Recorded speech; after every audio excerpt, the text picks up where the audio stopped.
So, hi everyone, really nice to meet you all, and really thank you for you having me today. Thank you for organizing this very much. So, the first thing we're going to start with you is just to relax a bit and to warm up a bit. Put your hands on one hand with OK sign. Let's do it. You are not going to look stupid, I promise you. Okay. The one is going to be with OK sign also, but thumb up, yeah. Now you clap and change the signs. Clap and change the signs. So, what's wrong with your hands? Are you drunk already? There's any alcohol? No? We don't know. No? So, how do you feel yourself? Is it comfortable for you? No? It's not comfortable. Just because if we do something new and we don't know any life hacks or tips and tricks of something, it's really hard to do something. But I'm going to show you a trick. If you imagine yourself not changing your hands, but thinking about that you twist it.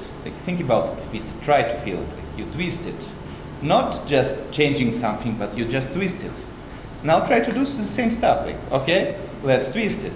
Okay, clap and twist. Clap and twist. No, it's not working. Okay, some practice will be.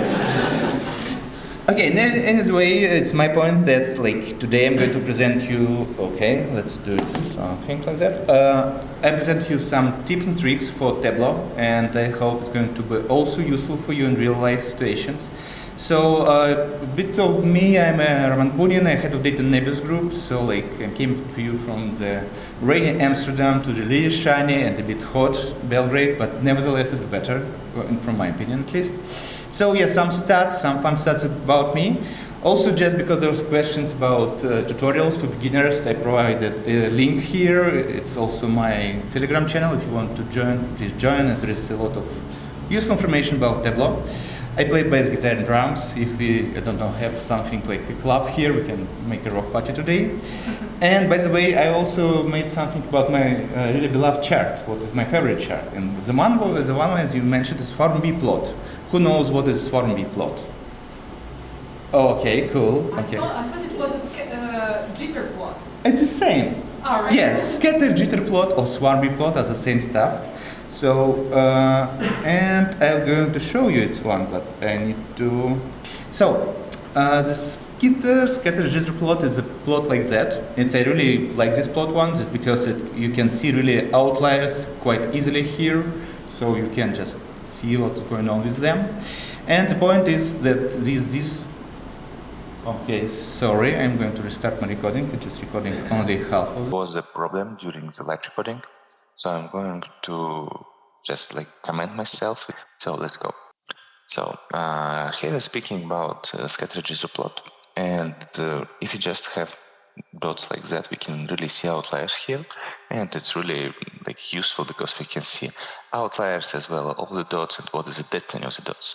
But in order to see them more clearly, we can use random function, and random function is a really cool one just because you can spread the dots. But the random function, there is no such function in Tableau. There is no such function in dictionary and so on. So if you don't know that there is a hidden function, you would never guess how to use it.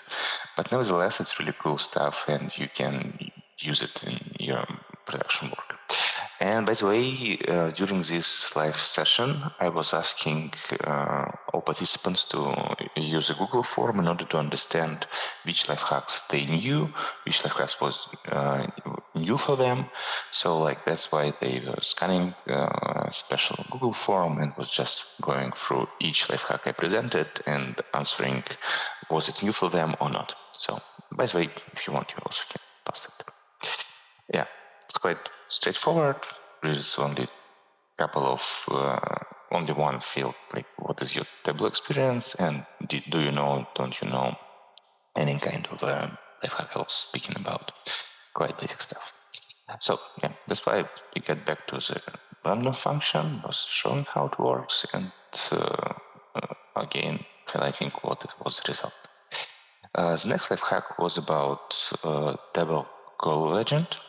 In this case, I was presenting a bar chart by sales with different regions, but was what if we want to add more colors, not only one, but for example, if we want to add any other dimension to these colors, and we still wanting them to be like bluish or yellowish and so on for each region, but also to add some like light blue, light orange, and something like that in order to show.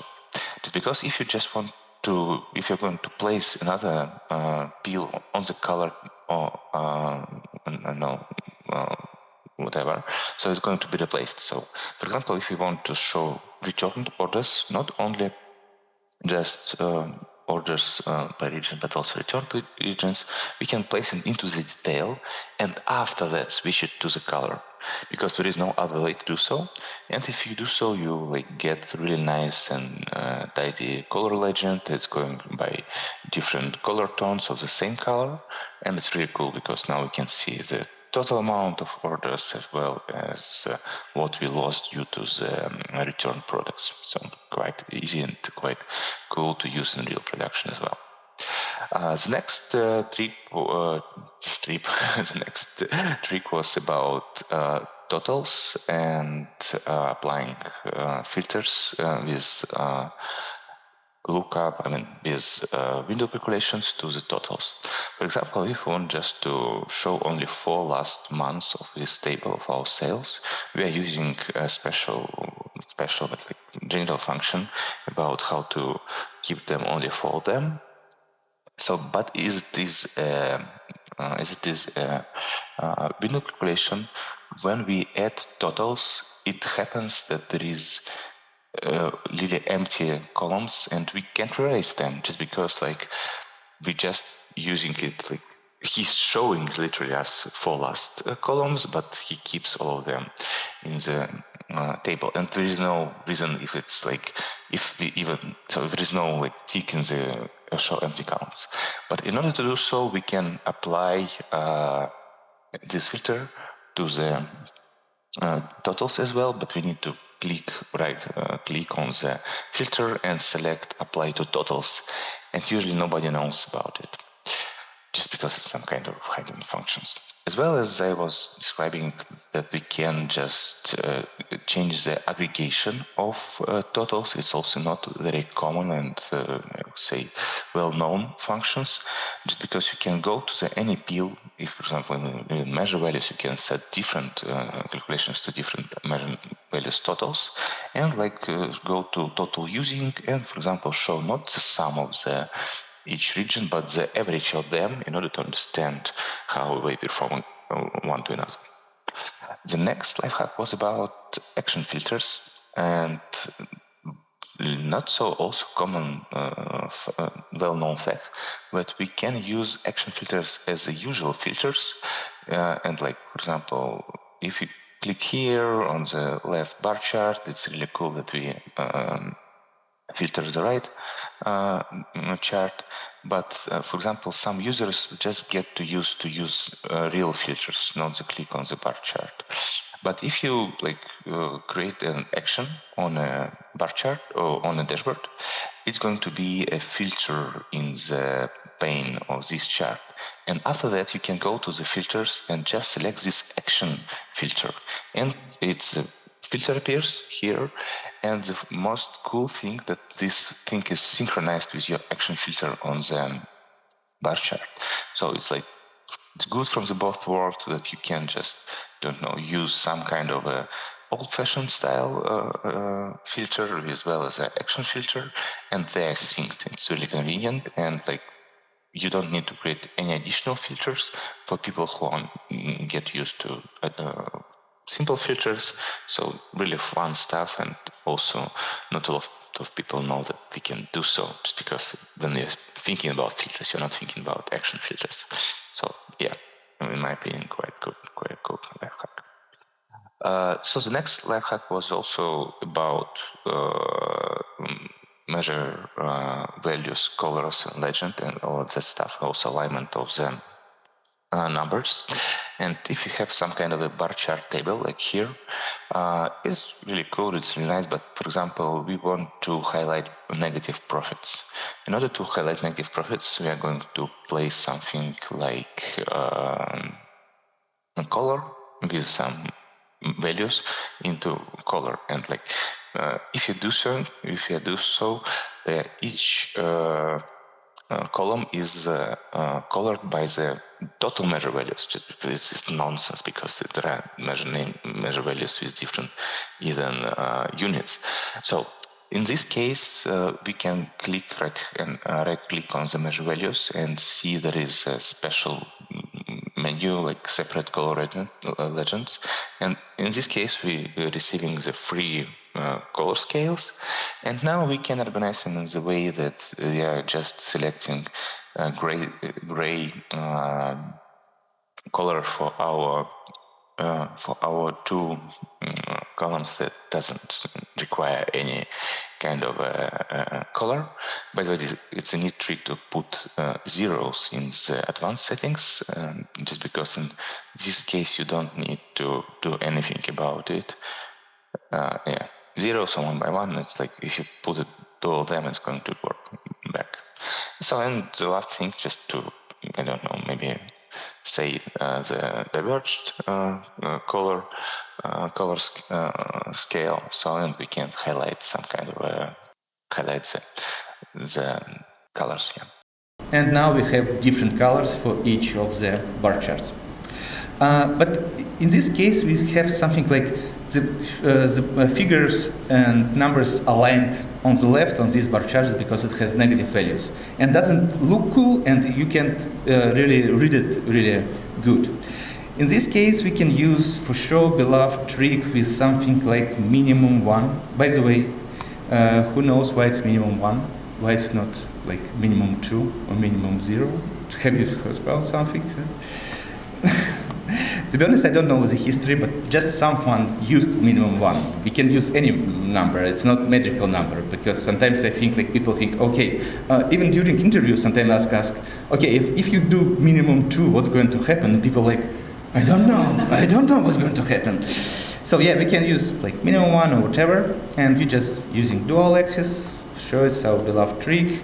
And just we are going to set for one X, we are going to use bar charts, and we are not going to show numbers on this.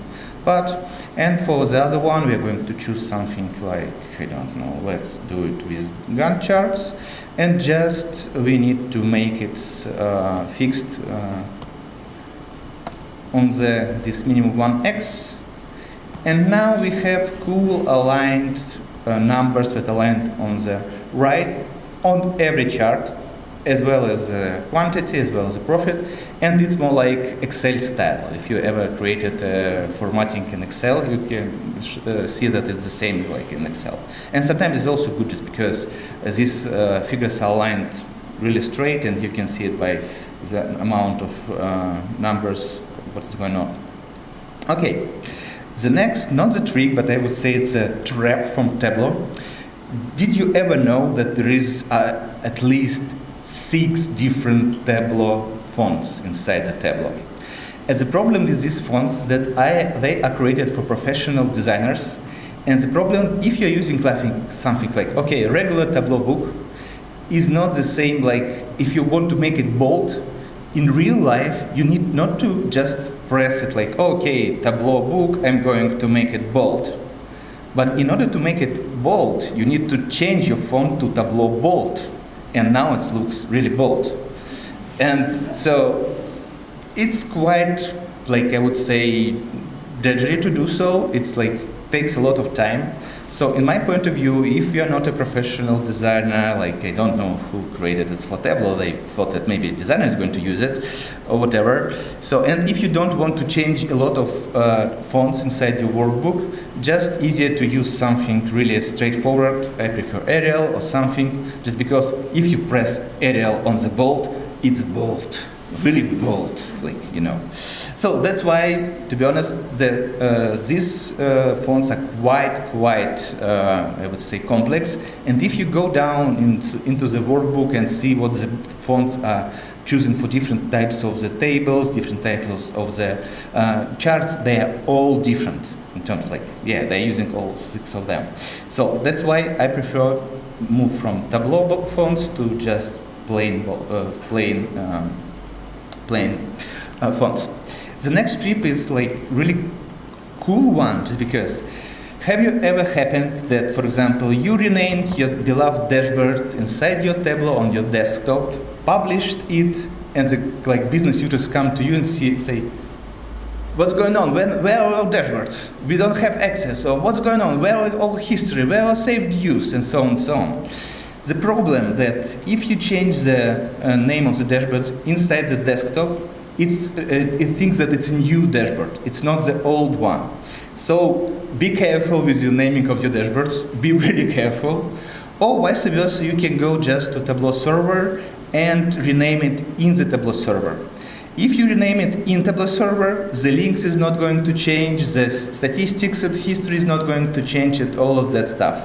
So be careful with it. I don't know, teach your analysts to do so, and it's going to save you a lot of nerves and time. That oh, my link has changed. I don't know where is my dashboard anymore.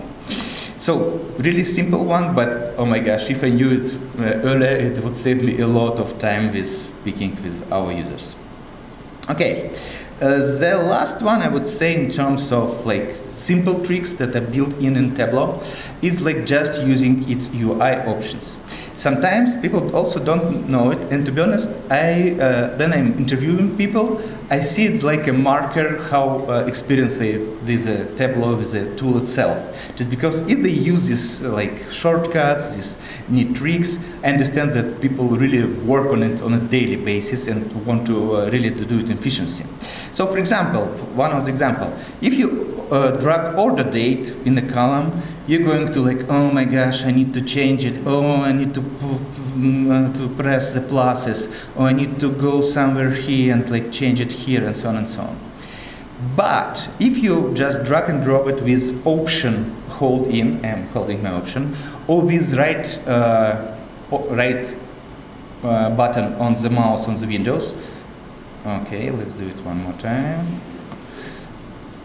You're going to have this nice and neat menu. Then you can, just for the one click, you can select what you want to share, want to show, months, quarters, whatever, and it's going to be applied immediately. So really small one, but really can save it sometimes and some nerves. The other one is the comment. For example, if I do some really simple, I don't know, really simple chart, let's do something something in time using this neat trick. Okay, I need months or something, and I just want to put something in labels. And if I need also to find it, if you have a really big book with a lot of calculations, you can just drag this one, and if you using Control on the Windows or Command on the Mac, you can just duplicate it. Just because in case you just drag it, it's just going to disappear there. But if you're using Command or Control, it's going to be duplicated. It's really easy. It's really helps you to do some stuff. Also, not everybody using default properties. If you're going to any metrics, any dimension, you have default properties here. You can, I don't know, make it some kind of a number. You prefer it's I don't know, maybe currency or whatever, and it's going to be applied to every new sheet you are using it. And it really saves a lot of time, just because for now I see people going through the sheets and manually changing the format and so on and so on. Also, there are some cool stuff like default properties. You can go also comment total using different aggregations, so on and so, also cool. And for example, if you press something in a comment here, and you can create a documentation for this field, for example, and if you hold your mouse here, this comment is going to appear here. So it's quite also neat and cool if you are just have a lot of people working on the published data source or whatever. It would save some time to understand what the calculation means and so on. So, yeah, by the way, I don't see that you click, to be honest. Don't see, I think if you forgot to do so. And I forgot about it as well, but nevertheless, I would ask you to click and maybe to remember what I showed you previously. Okay, then now we steps in the field advanced calculations and advanced charts visualization. It's going to be quite fun. And the first one is going to be raised by chart. And for sure, maybe you're using pages, and it's really cool. You can just start pages, and it's going to grow. What other manufacturer has won this race? Who is the leader, and so on and so on. It's quite fascinating. But if you are doing so, it's like they're not moving here, yeah? Like it's not like in a bar chart race that we can see on YouTube or whatever. But we can do so it's not a problem. We have our running sales, and running sales is just like, if you can dig in, is like only just a running sum of sales. And we applied it among order date. So like we computed what is the total amount of sales of this manufacturer month by month, and it's summing. And if we create something like rank, let's do rank unique, just because we don't want any collisions, of our running sales, and we're going to for sure it's doing descending. Okay, let's do it rank. Oh. So if we place it here, it's going to run sometimes. We're going to create it discrete and place it here. And now we don't need our manufacturer here, we just want to place it in a label, just because we are not going to use it here, we are going to place it here. From the very beginning it seems like, oh my gosh, what's going on, and where is my rank? Oh, I just put not a rank, but running sales once more time. Okay, hop, rank, make it discrete, place it somewhere here, and we're going to place our manufacturer in the text. And now it's like, oh, what's going on? It's not looking what we wanted. But if we go to calculations and settings, you can see that we have a new menu here. It's nested table calculations. I'm not sure if you also heard about it. You can select two table calculations that inside this one calculation. And you can make this calculation differently. Like running sales, we are going to keep it along the months order, so we want to sum it along the months. And the rank, we are going to do it not from the month, but from manufacturer's perspective. And now, voila, we have our own simple rank here. If we just delete this one with now, and it's a bit strange, mark, we just also can do it to make it in one line, something like that. It's going like home and so on and so on. Now, if we press our play button, we are going to see a real bar chart race, and like you see, it's coming, it's moving. Yeah, but the problem with it, what's the problem? You know, this animation seems like it's not a very good one. And I really was fascinated when I found out that in order to do this animation smooth, you need to turn off the animation. Yeah, it sounds logical as everything in Tableau. Just because if you're going to format, goes to animation, and you click it off, now you will see the figures oh my gosh, it's like in YouTube. Okay, cool. Also, we can place some color here if we want, and so on, all the stuff. So it's quite engaging, and I believe, like, if you want to engage your business customers, just create something really cool. It's also quite a good idea to do something like that, and it's really it's cool. Okay, so the same approach, almost the same approach, would work for you if you need to create something like top 5 in each category. For example, we have manufacturers, we have our different categories, and we want to keep up only 5 manufacturers that really works in each category. And now it's like, okay, what's going on? Because we have our manufacturer in our columns, it's not going to work like that. But the same stuff, if we are going just to create a rank among these calculations, rank among sum of sales, it's just a sum of sales, no running sales here, and make it descending. And now we can do the same stuff. Like, we can place it like that. We can use it like a rank here. And now we just need to make it calculation to work properly.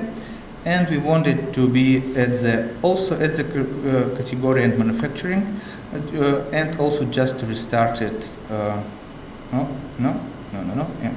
And restart it every. No, the other way around. Okay, here. Deepest, and restart it every category. Okay, now we. Okay, I have my some neat stuff here. Let me do specific definition. Okay, now To be honest, I was working with Tableau for 8 years already, and I don't how to know how this calculation works, to be honest. Just because it's like just clicking, and sometimes you're like, okay, I'm a lucky one. Yeah. I see why it was wrong. Yeah. I forgot to remove manufacturer from the rows, and in the previous trick, I'm going to just to place it into the label, and now it's going to work the same stuff.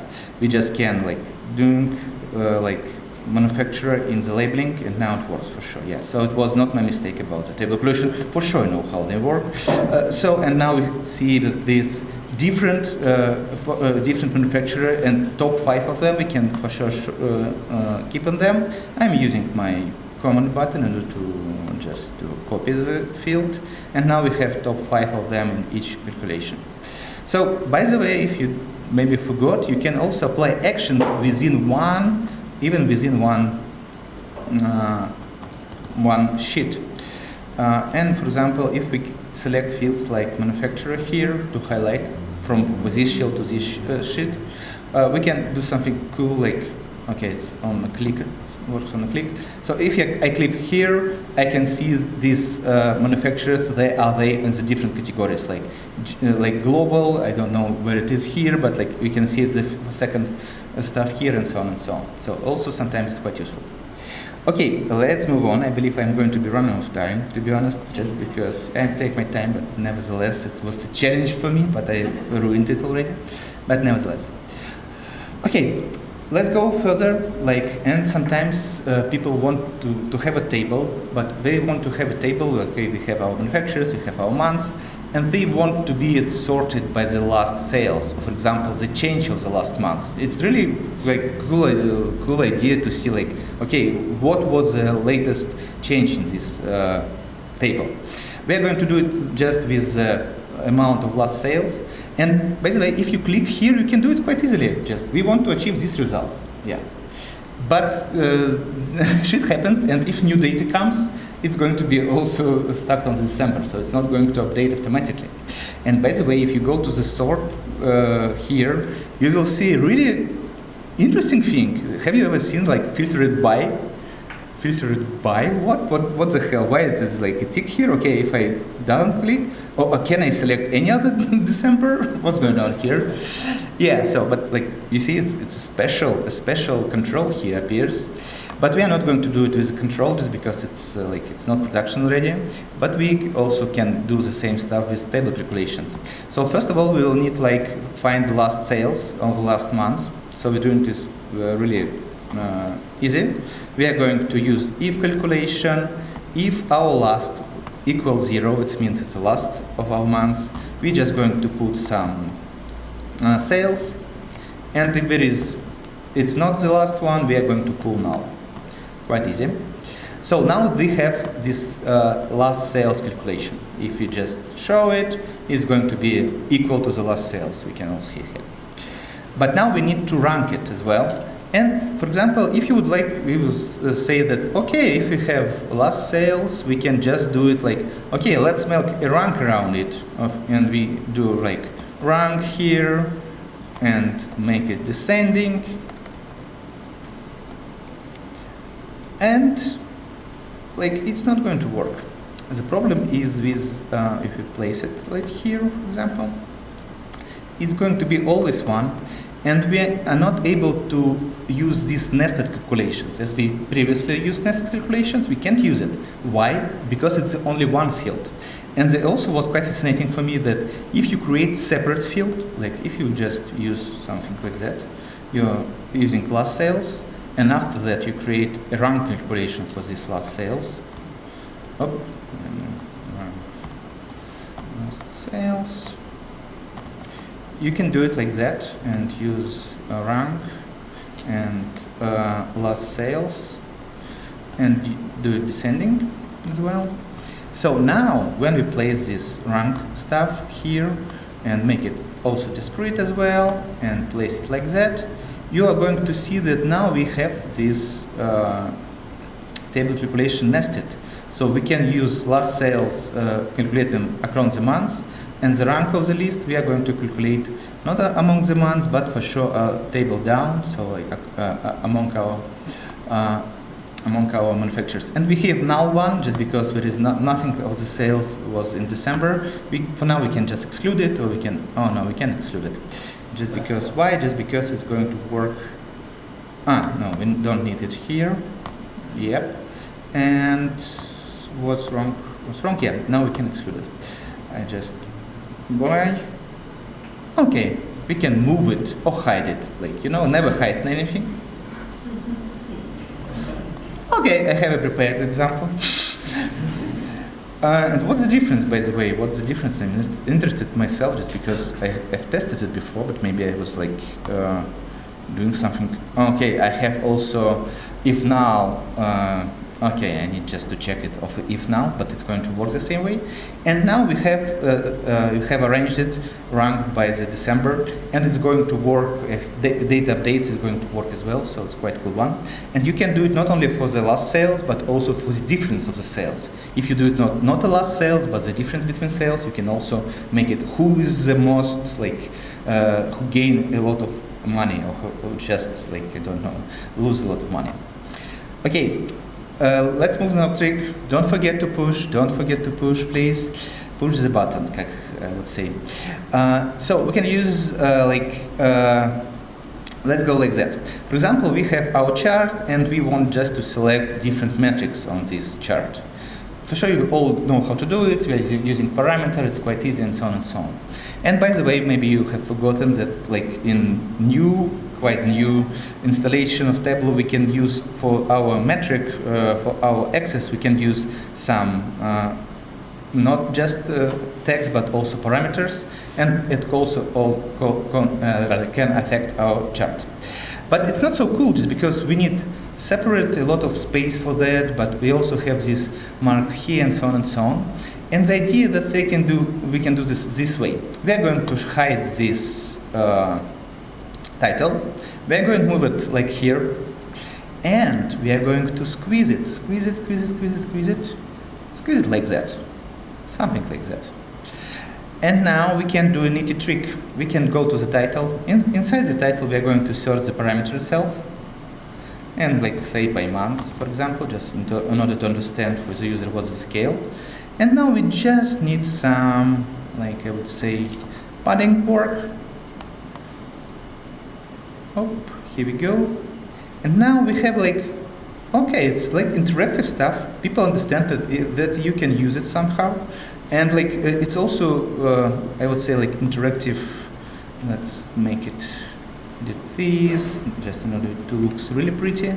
Yeah, so, and when you just going like that, you are going to have this kind of selector, and people like, okay, profit, okay, quantity, and it looks really nice, it's really cool, and it's like really a small space acquired, so I really love this trick, just because it's really fun and easy, but really can save some space. Okay, let's move on. Let's go to the 5 last tricks. Don't forget to push the button. So I would say that if you working with business people, they always want to have their marks on the live charts. Yeah, for sure.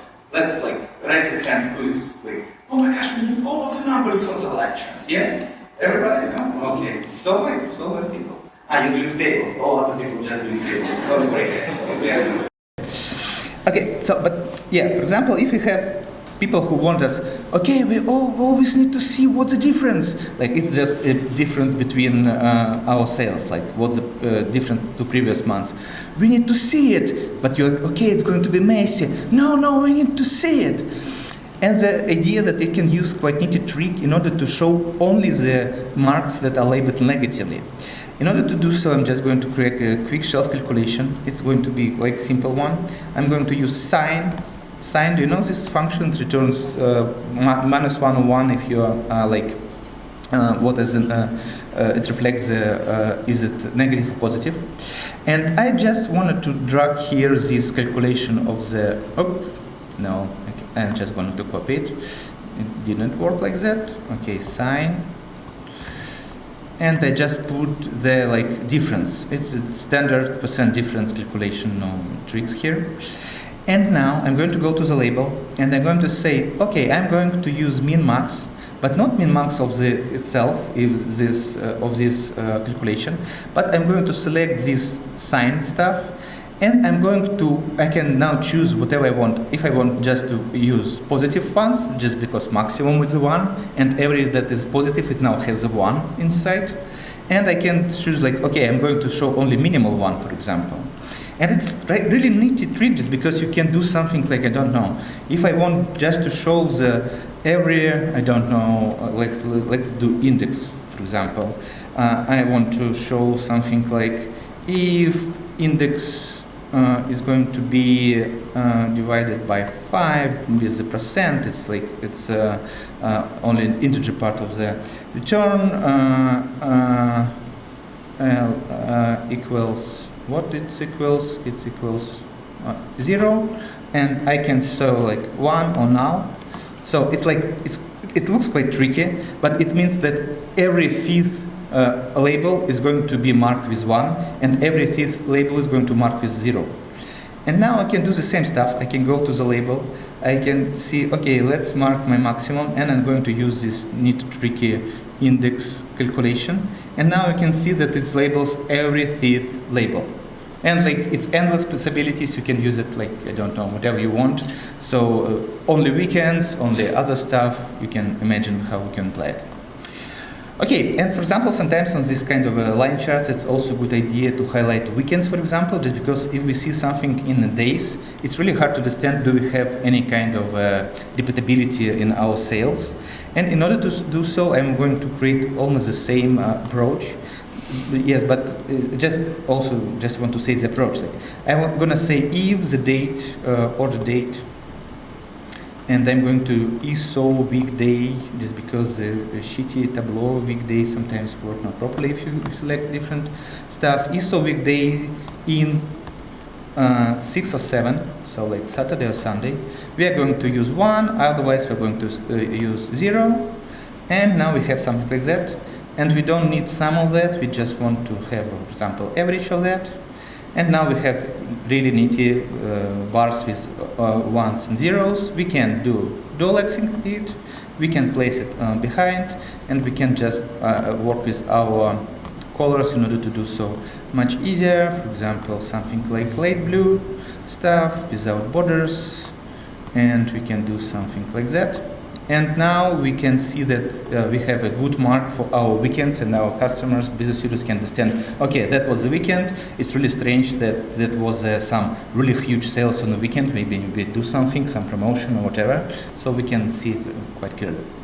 Okay, we have only 3 to go, so keep up. Sometimes you have a line chart and you want to place some label at the end. And if you just create, I don't know, a dashboard and place this park line, I would say, at the dashboard, it's going to be quite messy, just because this mark is overlapping the line itself, and we want to achieve not to do so.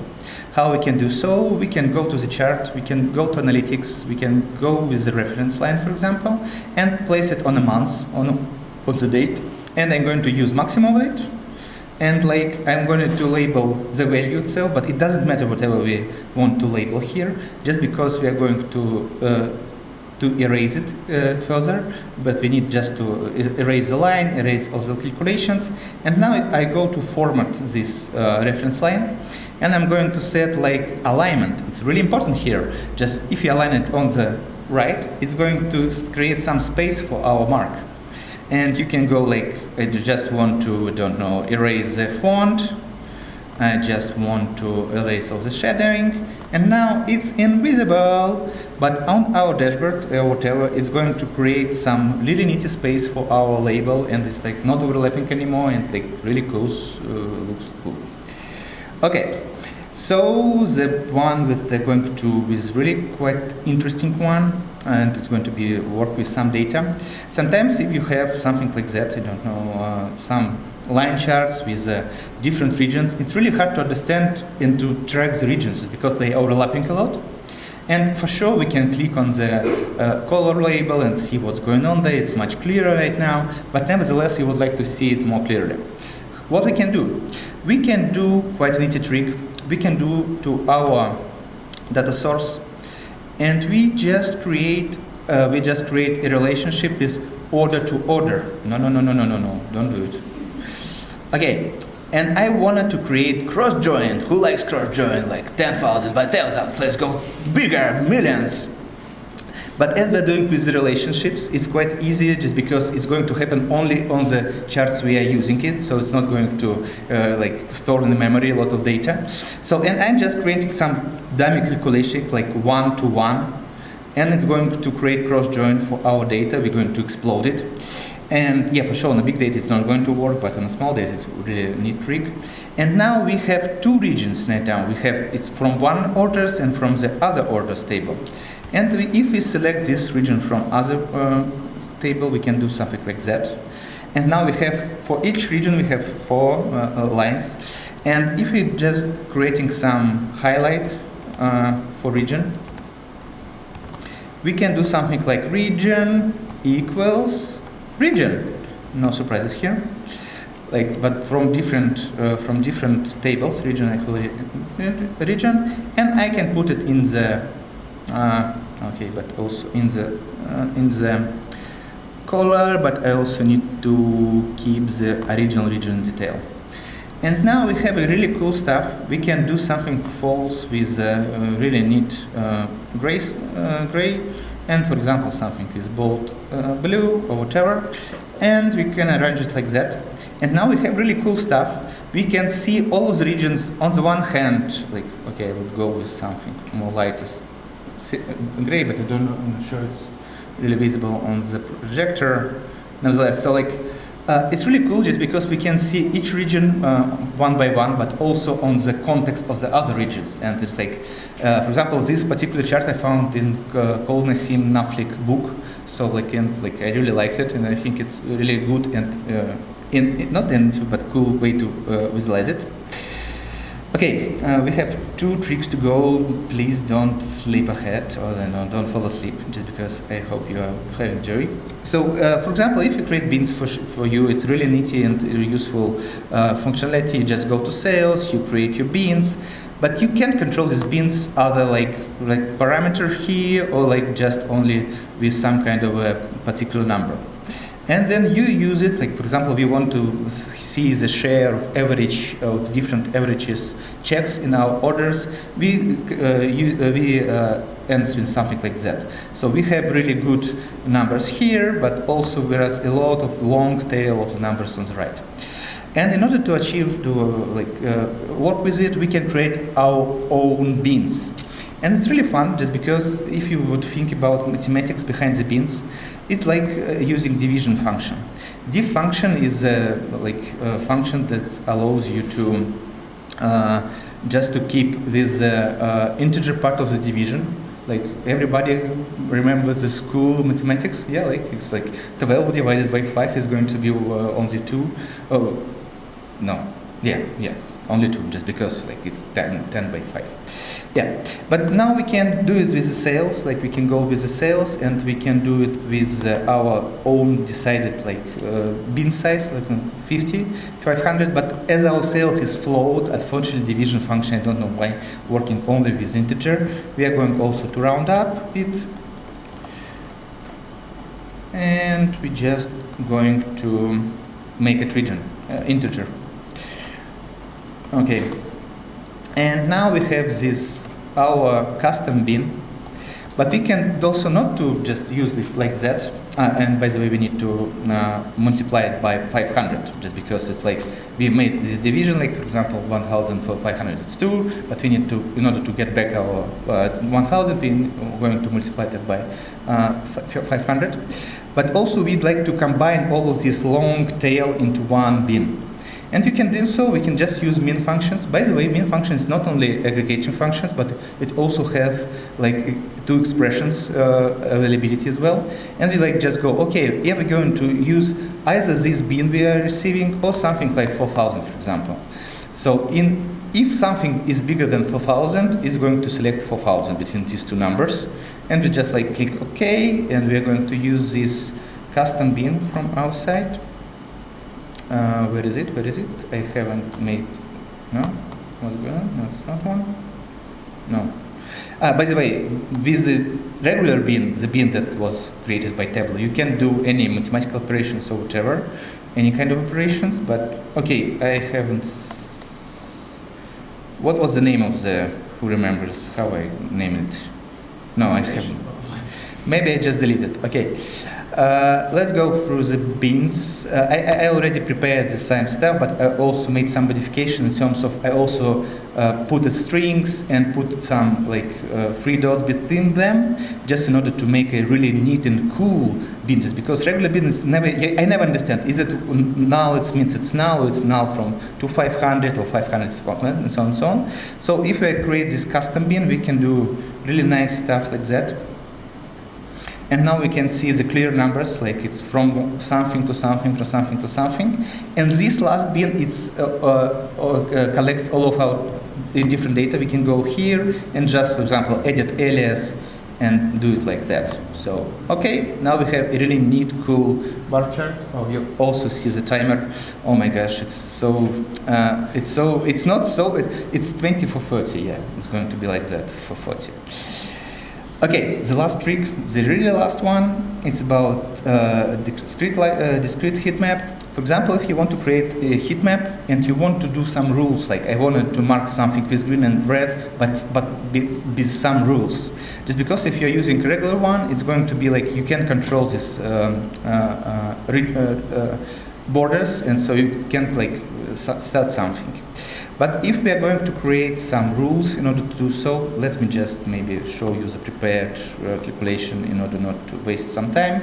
So it's quite easy calculations. We are comparing our sales to window average. So we're just saying that if we less than 30% lesser than an average on the table, let's call it red.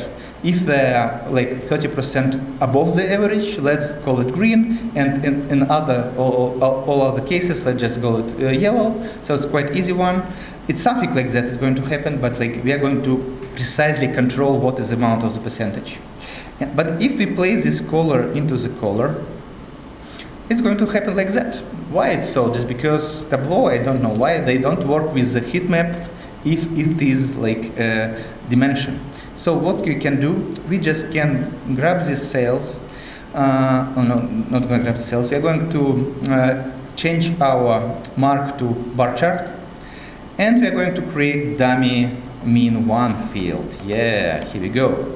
And just plate it to the size. And now we have a neat, really cool table that are like allocated with our rules.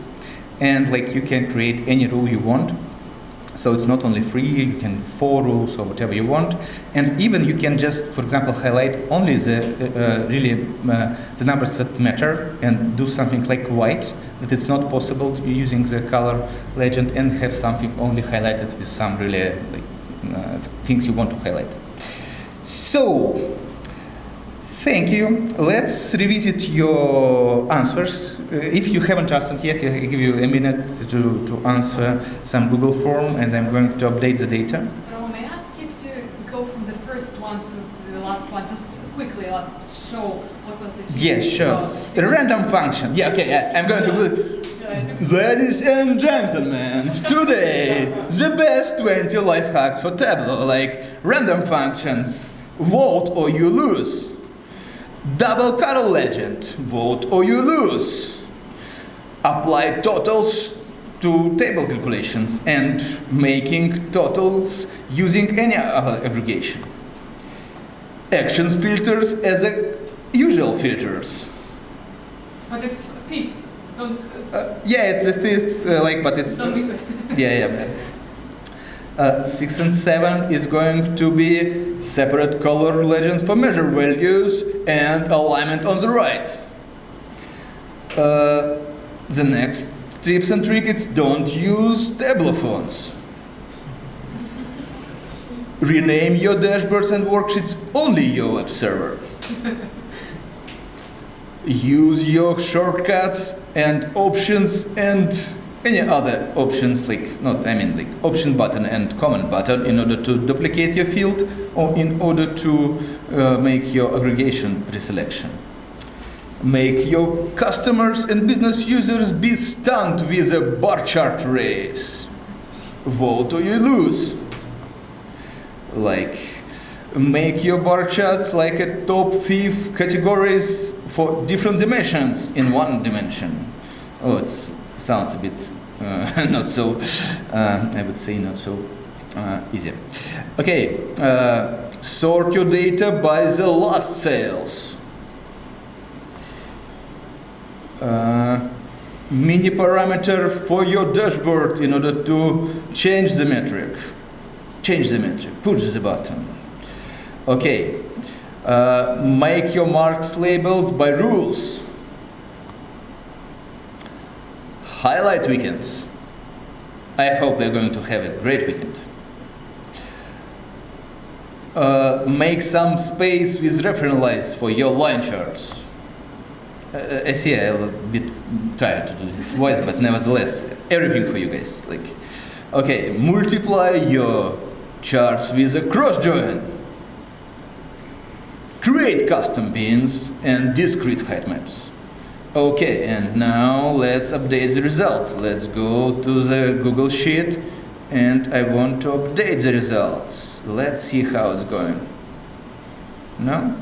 Okay, let's do it like that. Refresh, please. Okay, now the results. We have 28 participants who has come to the finish. The other one, you can go home right now. I'm sorry. So we can see that almost all of you didn't know about the tricks, so I would say that it was quite efficient. We need like normalize the data, just because a lot of beginners didn't know a lot. Yeah, but we can see also that almost people who are using Tableau a lot didn't know about almost every trick. I am proud of myself, to be honest. Like, I won't be shy. I'm going to show off a bit. Yeah, but like, and these little circles, it's VI people. I hope they're going to stay in this circle and to collaborate after the Tableau user group. So feel free to join me via LinkedIn and just come to me and chat and so on and so on. So thank you very much for the organizers, guys. You are really brilliant, and that's it from my side.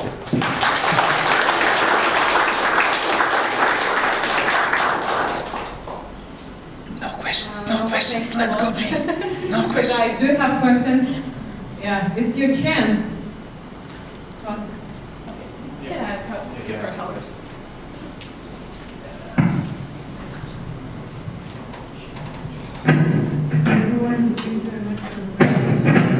Oh, something wrong with the mic. Wait, this one. No.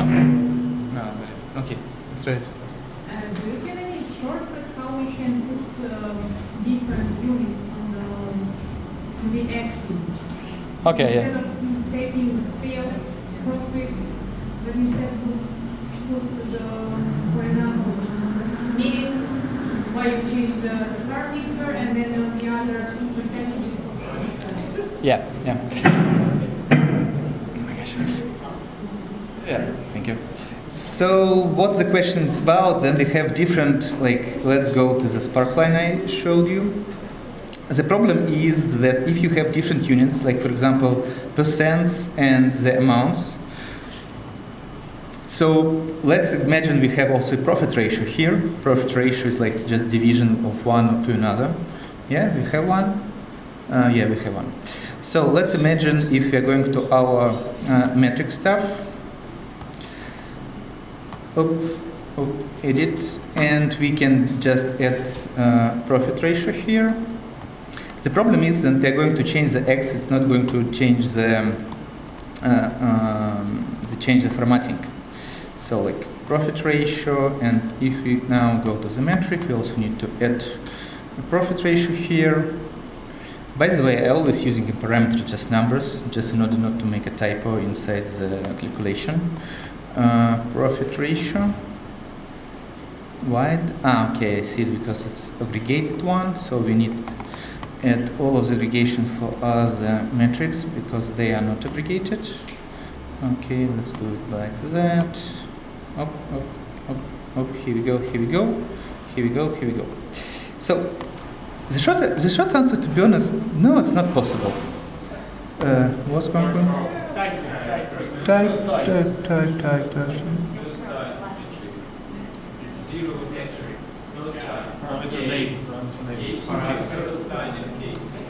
And why it's so? I haven't changed it at all. I made put it now here. Okay, now we not place it just because it's now aggregated. Okay. So the easy answer, we can change it quite easy on the fly on the marks. And I would go with something like that. We can just hide the X, and we can create like really easy one calculation like formatting, and like go like that. For example, if, okay, I'm going to use if right now. Let's make it bigger. So if our metrics equal to 4, then like goes with the percent side, and if it's not so, like do just the empty string, and we can place it formatting here. Okay, and just if we place it somewhere here, if we select a metric with different formatting, it's going to appear here, but also we need to, in this metric, we're going to multiply our profit ratio by 100. It's not ideal, it's one of the ways to deal with it. So now we have it like, it's going to change. Yeah, it's not going to change on the X itself. The other thing is to have two different sets of charts, one for the absolute metrics and other ones for ratios, for example, and just to change the charts itself on the dashboard according to the parameter, but it's not cool because you're going to end up with two charts. If you have only positive metrics that never goes on the negative value. For example, if we would like didn't have profit, we have a really nifty trick. It's going to be like, I wouldn't recommend anybody to use one of those, but we can do so. Like if we go here, okay, show header. Let me remember how to do that. We can go to the metric, and the idea that we can use default formatting here, and like maybe using something like custom. In this case, we have our positive values and we have our negative values. And for our negative values, we can place a sign with a number like that. And it means that every of negative value is going to always be with a percent sign. But now we can do it like that. We can, you can see it, it's here on the table. It's like we are going to have absolute numbers here, and the minus one is also going to be with percent. And now we can do absolute trick. We can use our metric for absolute. Yep, on our line. And no, it was like absolute metric here. But how we change the formatting? I forgot how to do so. Just give me a sec.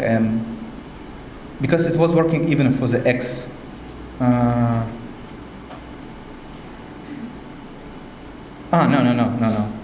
We're not going to go here, we're going to go here. And here in profit ratio, we are going to add minus. Okay, I don't remember how done. Okay, nevertheless, so the general idea that somehow I can look into it and maybe send a link or something. The idea that on the absolute metrics that have only positive values, you are going to have positive formatting. But for the negative formatting, like something like profit ratio, that it's also it's going to be reversed somehow. I don't remember, to be honest, how, but it could be reversed somehow, and you can see these negative values to be positive and see this sign. But it's also only work when all of your metric is positive, no negative values. I can look into it if you just really into it. I mean, if you want to find out how to do so.